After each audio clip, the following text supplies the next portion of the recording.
नमस्कार प्यारे साथियों, आज की इस वीडियो में यूपी बोर्ड 2025 के लिए इम्पोर्टेंट साहित्यिक परिचय हम देखने वाले हैं। आप लोगों की बेहद डिमांड आ रही थी कि हमें तो कोई एक बता दीजिए जिसको हम तैयार कर लें और हम उसी को पेपर में लिख कर आएँ। तो ऐसा साहित्यिक परिचय बताओ जो हर बार आता है। तो मैंने सोचा क्यों ना आपको एक पैटर्न जो है वो दिमाग में फिट कर दिया जाए। उस पैटर्न के आधार पर दो इम्पोर्टेंट साहित्यिक परिचय मैं आपको गद्य में और दो ही पद्य में भी कराऊंगी।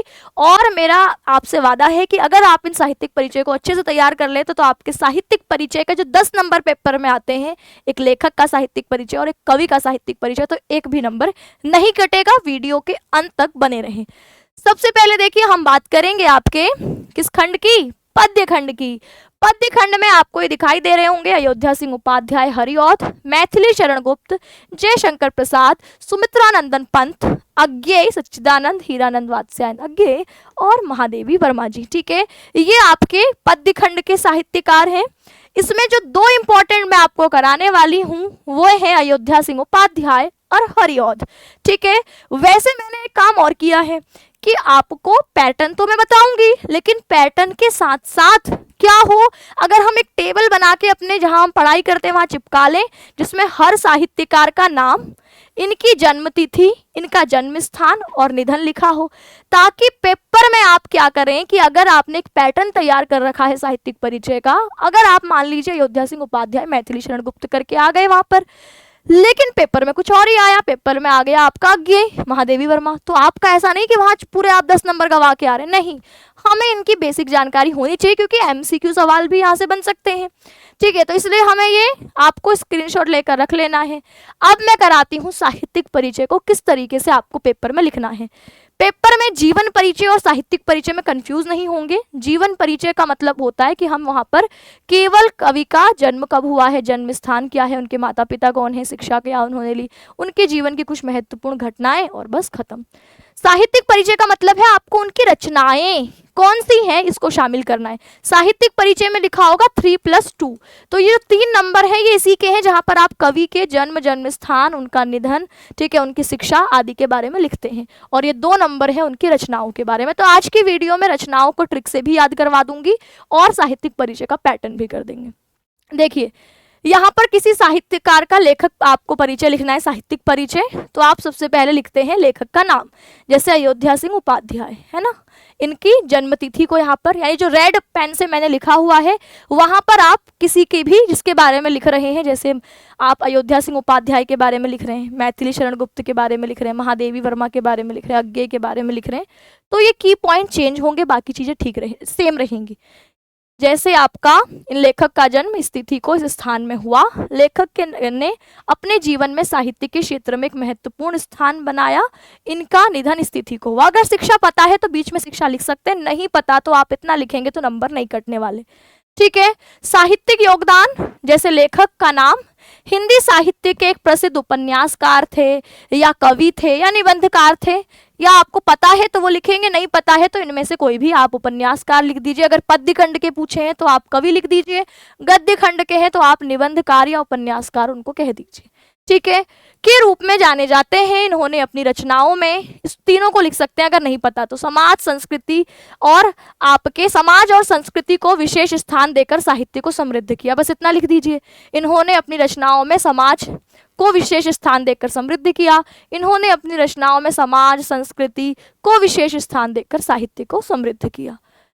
प्रमुख रचनाएं लिख दीजिए उनकी, 3 रचनाएं मेरे हिसाब से आपको आइडियली 3 रचनाएं लिखनी चाहिए, 3 रचनाएं आपको याद करनी चाहिए। ठीक है, 3 रचनाएं मैं आपसे कहूंगी कि जरूर याद करिए, ज्यादा होते हैं तो और बढ़िया। प्रमुख रचनाएं के बाद आ जाएगी लेखन शैली, जो कि साहित्यिक हिंदी वाले छात्रों को लिखनी है। ये केवल साहित्यिक हिंदी वाले यानी जो आर्ट्स वाले छात्री हैं वो इसको लिखें, जो हमारे कॉमर्स और साइंस वाले विद्यार्थी हैं वो इस पॉइंट को स्किप कर सकते हैं। इसमें भी जो रेड पेन से लिखा है इसको आप चेंज कर सकते हैं लगातार, या सेम भी लिख सकते हैं, जैसे यथार्थवादी, रोमांटिक, सामाजिक, व्यक्तिक लिखा है तो आप किसी में यथार्थवादी डाल दीजिए, किसी में सामाजिक डाल दीजिए, किसी में रोमांटिक डाल दीजिए, किसी में व्यक्तिक डाल दीजिए।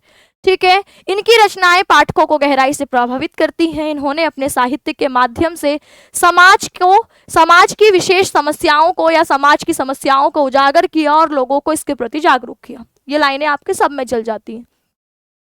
फिर आप निष्कर्ष लिखेंगे कि इनका साहित्य खांड जैसे छायावाद के हैं, आधुनिक काल के हैं, तो ये आप लोगों को पहले से पता होगा कि अयोध्या सिंह उपाध्याय कौन से काल के हैं, है ना। आधुनिक काल के ही आपके ज़्यादातर जितने लेखक लगे हुए सब आधुनिक काल के ही लगे हुए 12th में, तो आप यहाँ पर आधुनिक काल का ही लिखेंगे, है ना। का सशक्त उदाहरण है, इन्होंने अपने लेखन के माध्यम से हिंदी साहित्य को न केवल समृद्ध किया बल्कि इसे नई दिशा भी दी।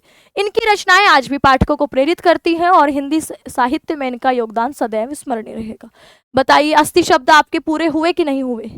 ये आप देखिए, इतना आप लिखते हैं तो आपके एग्जाम के हिसाब से 80 शब्द भी पूरे होते हैं, साहित्यिक परिचय भी कंप्लीट होता है और आपके अंदर जो साहित्यिक परिचय लिखने का डर रहता है वो भी खत्म हो जाता है।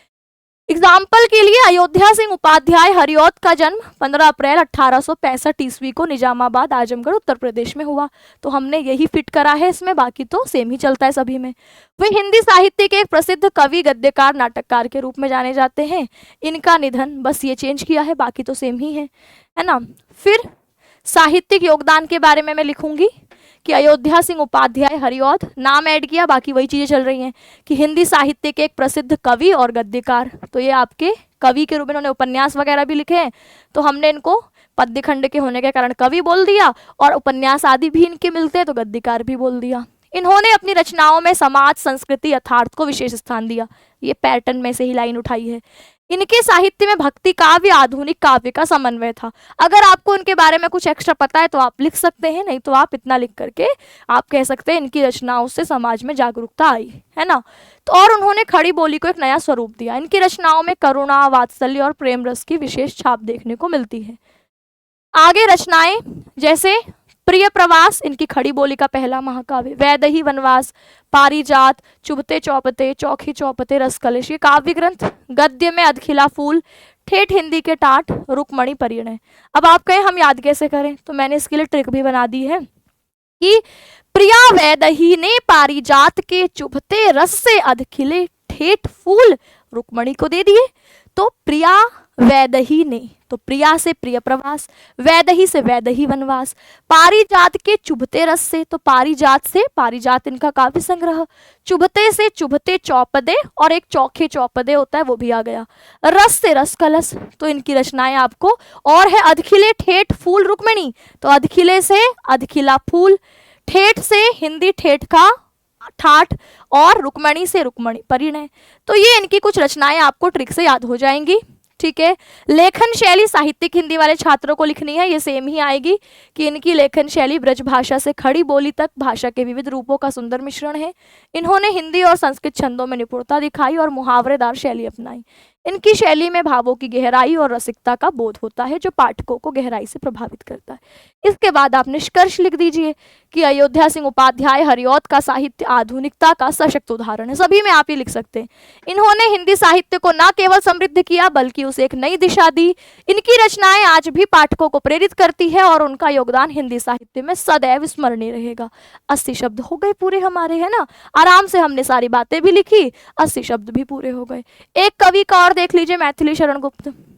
ये मैथिली शरण गुप्त का जन्म 3 अगस्त 1886 को हुआ, झांसी में हुआ। इनके मैथिली शरण गुप्त ने अपने जीवन में साहित्य के क्षेत्र में एक महत्वपूर्ण स्थान बनाया, सब में आ सकता है। इनका निधन 12 दिसंबर 1964 ईस्वी को हुआ। साहित्यिक योगदान भी सिर्फ नाम चेंज करना है, बाकी सारी चीजें सेम है।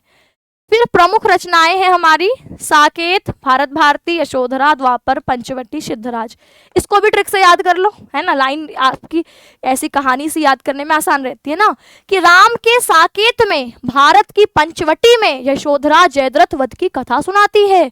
तो राम के साकेत में, साकेत पहला, राम के साकेत में भारत की पंचवटी में, तो भारत से भारत भारती, पंचवटी इनकी रचना हो गई, ठीक है। यशोधरा सुनाती है, तो यशोधरा आपके यशोधरा इनका महाकाव्य है। जयद्रथ वध की कथा सुनाती है, जयद्रथ वध। इतनी रचनाएं आप करते हैं, कुछ और भी रचनाएं हैं तो मुझे लगता है इतनी रचनाएं याद हो जाती हैं इस लाइन से, तो इतना भी आपका काम हो जाता है। रचनाएं आपने लिखी, लेखन शैली हमारे साहित्यिक हिंदी वाले छात्र लिखेंगे। निष्कर्ष में भी वही सारी चीजें सेम आएंगी, बस आपको यहाँ पर ये चेंज कर देना है। मैथिली शरण गुप्त का साहित्य छायावाद और यथार्थवाद का सशक्त उदाहरण है। उसमें हमने लिखा आधुनिकवाद का, इसमें लिख दिया छायावाद। इन्होंने अपने लेखन के माध्यम से हिंदी साहित्य को न केवल समृद्ध किया बल्कि इसे नई दिशा दी। इनकी रचनाएं आज भी पाठकों को प्रेरित करती हैं और हिंदी साहित्य में इनका योगदान सदैव स्मरणीय रहेगा। भैया ये भी हो गया। तो इस तरीके से आप लोग साहित्यिक परिचय किसी भी कवि का लिख सकते हैं सेम पैटर्न पर। की पॉइंट्स याद कर लीजिए। ये आपके हजारी प्रसाद द्विवेदी, हरिशंकर प्रसाद, ये गद्य खंड है आपका। इनके भी आपने एक साइड साहित्यकारों के नाम लिखने हैं, दूसरी साइड इनका जन्म, फिर निधन, जन्म स्थान और श्रेणी। या आलोचक, निबंधकार, उपन्यासकार रहे, व्यंग्यकार रहे, निबंधकार, आलोचक, वैज्ञानिक, निबंधकार। तो ये आप लिख देते हैं। तो इसको आप चिपका देंगे अपने रूम पर, रोज एक एक बार देखेंगे तो इसको याद करने में कोई दिक्कत नहीं आनी। ठीक है। ऐसे ही हम वासुदेव शरण अग्रवाल का देख रहे हैं कि इनका जन्म 1904 ईस्वी में उत्तर प्रदेश के मेरठ जिले के खेड़ा नामक ग्राम में हुआ।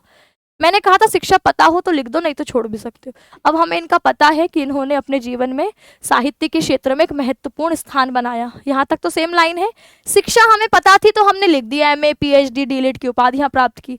नहीं भी लिखते तो चल जाता, हम सीधे लिखते इनका निधन 27 जुलाई 1967 ईस्वी को हुआ था। योगदान में भी सेम लाइनें आएंगी, सिर्फ वासुदेव शरण अग्रवाल और हमने शुरुआत में जो की पॉइंट्स में लिखा है कि एक निबंधकार, शोधकर्ता और संपादक थे, वो ऐड कर दिया है। बाकी सारी चीजें इसमें भी सेम है। प्रमुख रचनाएं आपकी ये रही। इसको याद करने की ट्रिक है कि पृथ्वी के कल्प वृक्ष से भारत की मातृभूमि को वागबानी करने को मिली। तो पृथ्वी से पृथ्वी पुत्र, कल्प वृक्ष भारत की एकता, मातृभूमि, कला और संस्कृति, वाग से वागधारा, ये आपने इनकी रचनाएं डाली। ठीक है। लेखन शैली हमारे साहित्यिक हिंदी वाले बच्चे, ये भी आपकी सेम ही आएगी। फिर निष्कर्ष में आपने ये लिखा है एक्स्ट्रा, बाकी तो सब सेम ही है कि वासुदेव शरण अग्रवाल का साहित्य प्रगतिवाद और दार्शनिक चिंतन, ये एक्स्ट्रा है ना। हमने किसी में आधुनिकवाद, किसी में छायावाद, किसी में यथार्थवाद लिख दिया है, इसमें प्रगतिवाद लिख दिया। इन्होंने अपने लेखन के माध्यम से हिंदी साहित्य को न केवल समृद्ध किया बल्कि नई दिशा भी दी। उनकी रचनाएं आज भी पाठकों को प्रेरित करती हैं और हिंदी साहित्य में उनका योगदान सदैव स्मरणीय रहेगा। ठीक है। ऐसे ही हरिशंकर प्रसाई कि इनका जन्म 22 अगस्त 1924 को मध्य प्रदेश के इटारसी जिले के जमानी ग्राम में हुआ। हरिशंकर प्रसाई ने अपने जीवन में साहित्य के क्षेत्र में एक महत्वपूर्ण स्थान बनाया। इनका निधन 10 अगस्त 1995 ईस्वी को हुआ। साहित्यिक योगदान के रूप में आपने क्या चेंज किया? आपने सिर्फ यहाँ पर हरिशंकर प्रसाई लिखा और यहाँ पर प्रसिद्ध व्यंग्यकार लिख दिया। ये तो हम श्रेणी पहले ही बना चुके हैं। रचनाओं को याद करने की ट्रिक है हमारे पास, बिल्कुल है। कौन सी ट्रिक है? हंसते नाग है पीछे पगडंडी पर, तो हंसते से हंसते हैं रोते हैं, नाग से रानी नागफनी की कहानी, पीछे भूत के पांव पीछे, पगडंडी पगडंडियों का जमाना। ये इनकी रचनाओं को ट्रिक से याद कर लिया। लेखन शैली आपकी, जो साहित्यिक हिंदी वाले, आर्ट्स वाले बच्चे हैं वो हिंदी में लिखते हैं, बाकी साइंस व कॉमर्स वाले हिंदी में इसको नहीं लिखते। ये हरिशंकर प्रसाई में हमने यहाँ पर और यहाँ पर चेंज किया, बाकी लाइनें फिर से सेम आई। तो ये आपको साहित्यिक परिचय लिखने का पैटर्न फॉलो करना है। अब आपको रचनाओं से सवाल, हर किसी लेखक और हर किसी कवि की रचनाएं पता होनी चाहिए। तो ये ट्रिक आपकी हजारी प्रसाद द्विवेदी की रचनाओं को याद करने की, इसका स्क्रीनशॉट लेके इसको लिख लीजिए। हरिशंकर प्रसाई जी की रचनाएं, है ना। ऐसे ही प्रोफेसर जी सुंदर रेड्डी की रचनाएं, क्योंकि ये आपके MCQ वाले सेक्शन में पूछी जाती हैं। तो ट्रिक लिख देंगे तो आपको रचनाएं इसकी याद रहेंगी। वासुदेव शरण अग्रवाल की रचनाएं, है ना। फिर ऐसे ही आपने यहाँ पर मैथिली शरण गुप्त की रचनाएं लिखी। फिर ऐसे ही आपने जो जयशंकर प्रसाद है इनकी रचनाएं लिखी। फिर ऐसे ही आपने जो आपका मैथिली शरण गुप्त की रचना है वहां से आपने इनकी रचनाएं देख ली।